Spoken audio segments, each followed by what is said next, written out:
Kita terhubung dengan jurnalis VOA Virginia Gunawan di Los Angeles, California untuk mengetahui kondisi di TPS.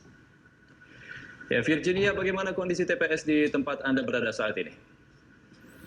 Ya, Andra dan pemirsa Berita Satu, saat ini saya sedang berada di salah satu TPS yang ada di Los Angeles County, di Santa Anita, yang sebenarnya ini adalah horse track atau tempat pacuan kuda ya, yang diubah menjadi salah satu tempat voting atau TPS di California saat ini. Ini pukul 7 pagi, TPS baru saja dibuka. Dan sebenarnya TPS di Santa Anita ini sudah dibuka sejak tanggal 30 Oktober lalu untuk menerima para pemilih yang ingin memberikan suaranya terlebih dahulu atau menaruh mail-in ballot atau surat suara yang mereka terima lewat pos. Jadi TPS ini memang sudah beroperasi jauh sebelum dari hari H pemilu di AS. Nah, seperti yang tadi sempat Anda sampaikan bahwa 100 juta suara sudah masuk di Amerika Serikat. Di California sendiri sudah 51% atau sekitar 11,2 juta surat suara yang masuk sejak kemarin.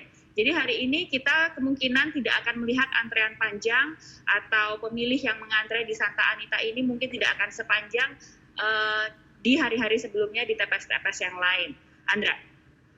Ya, Virginia, apa yang membuat Pilpres Amerika Serikat kali ini berbeda dari sebelumnya?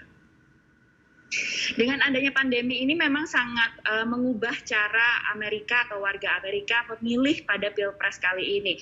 Jika sebelumnya warga Amerika yang antusias untuk ikut pemilu, mereka akan datang ke TPS pada tanggal atau hari pemilu lalu memberikan suaranya. Tapi kali ini seperti yang tadi sudah Anda sampaikan, sedikitnya kurang lebih 100 juta surat suara sudah masuk menurut Election Project dari University of Florida.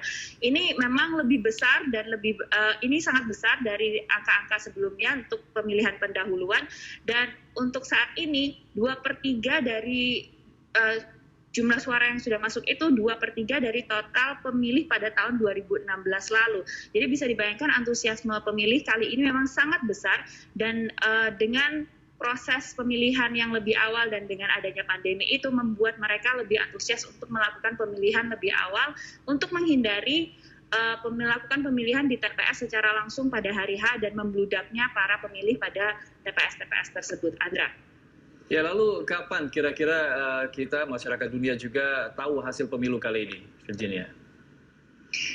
Nah, ini menariknya kalau misalnya sebelum election atau sebelum pemilu ada perubahan, ada perbedaan itu, pasca pemilu di Amerika Serikat kali ini juga akan sangat berbeda karena surat suara yang masuk itu masih akan terus diterima oleh komisi yang akan menghitung surat suara itu sampai melebihi tanggal 3 di beberapa negara bagian. Jadi untuk mengetahui hasil akhirnya kemungkinan besar tidak akan seperti pemilu-pemilu sebelumnya di mana hasil pemilu itu bisa diketahui pada malam pemilu.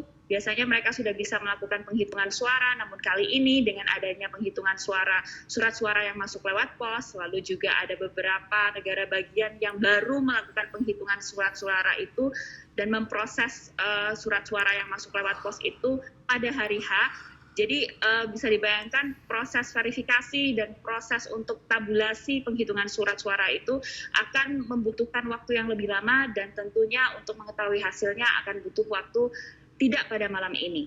Andra. Baik, terima kasih Virginia. Selamat kembali bertugas pemirsa jurnalis VOA.